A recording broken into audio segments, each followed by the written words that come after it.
Online ভিত্তিক group the beautiful ladies of USA ও Al Aqsa party হলে যৌথ আয়োজনে নিউ ইয়র্কের জামাইকায় 4 দিনের ঈদ বাজার অনুষ্ঠিত হলো। গত 15, 16, 22 এবং 23 মার্চ আল আকসা পার্টি হলে কুইন্স ঈদ বাজার 2025 নামে এই অনুষ্ঠান আয়োজিত হয়।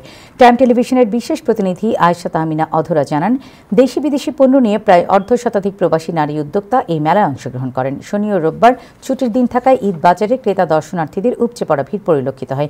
শেষ মুহূর্তের ভিড় এড়িয়ে কেনাকাটার জন্য অন্যান্য স্টেট থেকেও ক্রেতারা আসেন এই বাজারে। বাংলাদেশি নারী উদ্যোক্তাদের পাশাপাশি ভারতীয় ও পাকিস্তানি নারী উদ্যোক্তারাও এই মেলায় অংশগ্রহণ করেন। সংগঠনটির গ্রুপ অ্যাডমিন নাদিয়া চৌধুরী, শাম্মী সাইফ ও সিলভিয়া আকান্ত বলেন, পুরুষদের পাশাপাশি নারী উদ্যোক্তাদের স্বপ্ন পূরণে এবং তাদের পণ্য বাজারজাতকরণে সহায়তা করতে এই মেলার আয়োজন করা হয়েছে। প্রতি বছরের মতো আমরা আল আকসা এবং বিউটিফুল লেডিস আমাদের একটা গার্লস গ্রুপ আছে, সেটার পক্ষ থেকে আমরা মেলার আয়োজন করেছি।